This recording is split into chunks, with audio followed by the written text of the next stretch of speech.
നിങ്ങൾക്ക് കോള് വന്നാലും കോൾ അങ്ങോട്ട് ചെയ്താലും സ്പീക്കർ ഓൺ ചെയ്ത് വേണം സംസാരിക്കാൻ. ശരി മാഡം.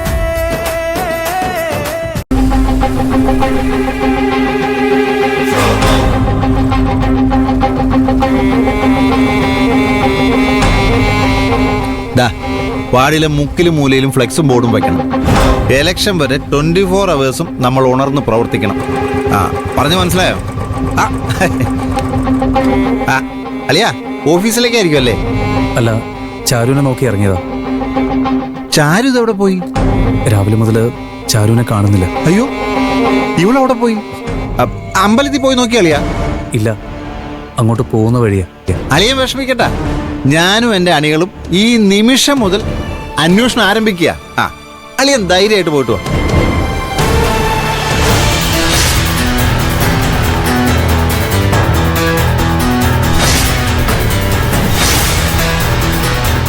പാർട്ടി വേണ്ട, തികയാതെ വരും. അളിയൻ പോയിട്ട് വാ. എന്നാലും ചാരുത എവിടെ പോവാനാ?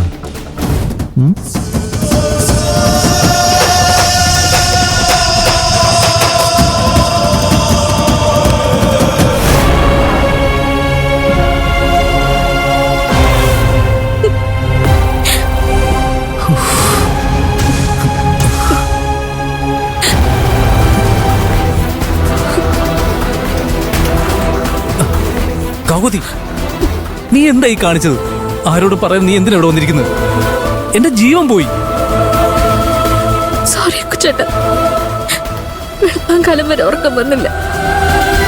ഇത്തിരി സമാധാനം കിട്ടാൻ വേണ്ടിയാ ഞാൻ ഇങ്ങോട്ട് വന്നത്. ഞാൻ സമാധാനത്തോടെ ജീവിക്കുന്ന ഇഷ്ടമല്ലെങ്കിൽ ഈ നാഗങ്ങള് എന്റെ ജീവൻ എടുത്തോട്ടെ എന്ന് കരുതി. കകുതി, നീ നിന്റെ കാര്യം മാത്രമാ ചിന്തിച്ചേ. നീ ഇല്ലാതായ പിന്നെ ഞാനുണ്ടോ? എന്ത് നേരിടാനുള്ള ശക്തി മനസ്സിൽ ആർജിച്ചെടുക്കണമെന്നുള്ളത് നീയല്ലേ പറയാറ്? എന്നിട്ടിപ്പോ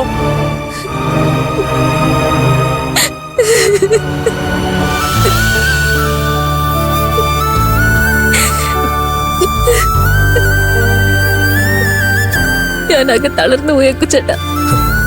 പിടിച്ചു നിൽക്കാൻ നോക്കിയതാ, കഴിഞ്ഞില്ല. തളർത്തു പോയത് നീയല്ല കാക്കോതി, ഞാനും അച്ഛനോ. നിന്നെ കാണാതിപ്പോ എവിടേക്ക് അലയുന്നുണ്ടാവും ആ പാവം.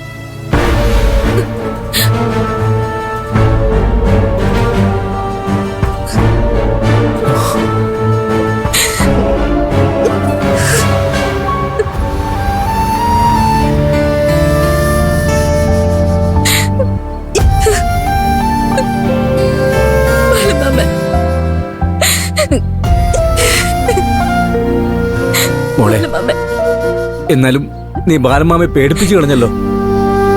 Sorry ബാലമാമ, മനഃപൂർവ്വമല്ല, sorry.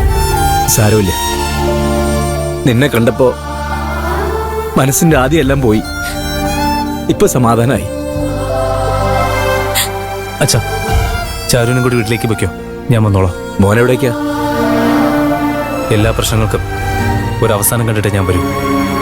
ചേട്ടാ കാക്കുതി, നീ ചെല്ല്, ഞാൻ വന്നോളാം. വൈകില്ല, ഇതെന്റെ വാക്കാ. അച്ഛാ, കൂടി വയ്ക്കോ. മോളെ,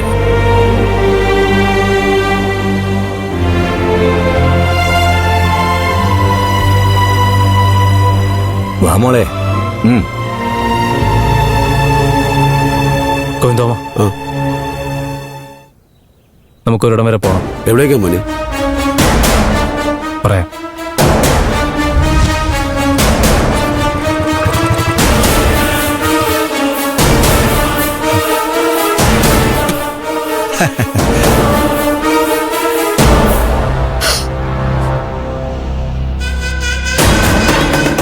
എന്തായാലും ചാരുവിനെ കണ്ടോ? കണ്ടു. എന്റെ അണികളുടെ വയറ് നിറയ്ക്കാൻ വേണ്ടി കയറിയതാ. അത് കഴിഞ്ഞ് ചാരുവിനെ അന്വേഷിക്കാൻ വേണ്ടി ഇറങ്ങാൻ പോവുമായിരുന്നു. അപ്പോഴാണ് അളിയനെ കണ്ടത്. ഇനി അതിന്റെ ആവശ്യമില്ലല്ലോ. അതെ അതെ.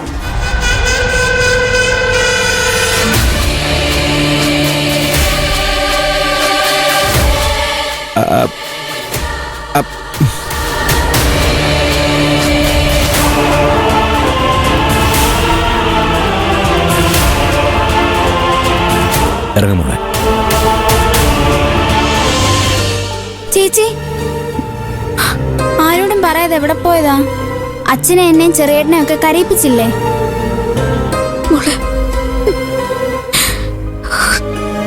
ആഹാ, കണ്ടെത്തി തിരിച്ചുകൊണ്ട് വന്നല്ലോ. ഓ, ഇത്രയും നേരം എന്തൊരു സമാധാനായിരുന്നു. നിന്റെ ഈ തിരുമോന്ത കാണാതെ ചാരുമോൾക്കും ഇത്രയും നേരം നീ പറഞ്ഞു തന്നെയായിരുന്നു സമാധാനം. ആ, ആ, ആ. ചെല്ലു മോളെ. ആ, ആയിരപ്പറയിലെ ചാരു രാജകുമാരി ഒന്ന് നിക്ക്. എവിടെ എന്റെ മോടെ മാല? അത് തന്നിട്ട് നീ തിരിച്ചു കയറിയാ മതി. എടീ, ഞാൻ എന്റെ മോക്ക് വാങ്ങിച്ചു കൊടുത്തതാണ് ആ മാല, അല്ല നിന്റെ തറവാട്ടിൽ നിന്ന് കെട്ടിപ്പൊതിഞ്ഞ് കൊണ്ടുവന്നതല്ല. ആ, അതെ, എന്റെ തറവാട്ടിൽ നിന്ന് കൊണ്ടുവന്നല്ല, ശരിയാ. പക്ഷേ മോഷണം പോയത് ഈ തറവാട്ടിൽ നിന്നാ. അതിന് മറുപടി കിട്ടിയേ പറ്റൂ.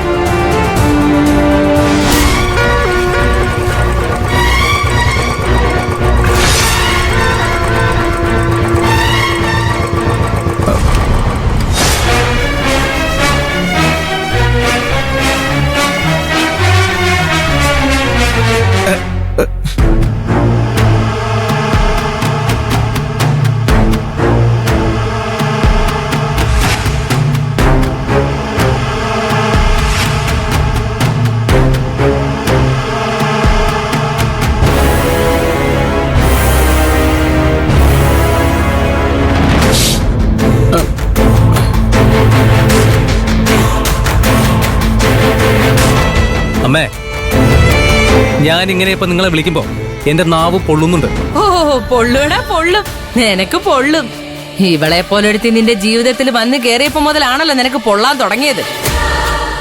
ചാരു ഉള്ളതുകൊണ്ട് മാത്രം അച്ഛന്റെ മുന്നിൽ ഇപ്പോഴും ഈ വീട്ടിൽ അമ്മയ്ക്ക് നിൽക്കാൻ പറ്റുന്നത്. ഓ, ആ, ഇത് 2ാം തവണയാ ചാരുവിനെ കളിയാക്കാൻ നോക്കുന്നത്. യഥാർത്ഥ കള്ളന്മാർ ഈ വീട്ടിലുള്ളപ്പോ തന്നെ. നീ എന്നാണ് ഉദ്ദേശിച്ചത്? ഹോ, എന്റെ ബ്രോ നമിച്ചു. വല്ല സ്ഥലത്തൂടെ പോകുന്ന വെടി എന്തിനാ ഏണി വെച്ച് കയറി ഏറ്റുവാങ്ങുന്നത്? കഷ്ടം. ചേച്ചിയുടെ മാല തിരിച്ചിട്ടാൻ ഇച്ചിരി ബുദ്ധിമുട്ടാ. അത് ശരി. അപ്പൊ നീ ഇത് വിൽക്കാനാണോ പോയത്? ആ, വിൽക്കാനാണ് പോയത്. പക്ഷേ അതെന്റെ കാക്കോത്തിയല്ല, ഓ, അമ്മയുടെ ഈ നിൽക്കുന്ന മരുമോന.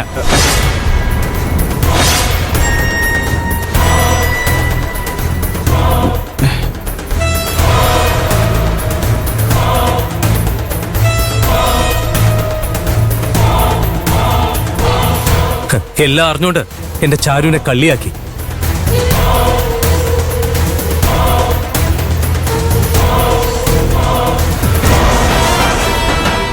അച്ചൂട്ടി എനിക്ക് മാല തന്നിട്ട് അത് ചാരു മോഷ്ടിച്ചതാണെന്ന് വരുത്തി തീർത്തു. ഈ വീട്ടിൽ നിന്ന് പടിയിറങ്ങാൻ സമയമായി.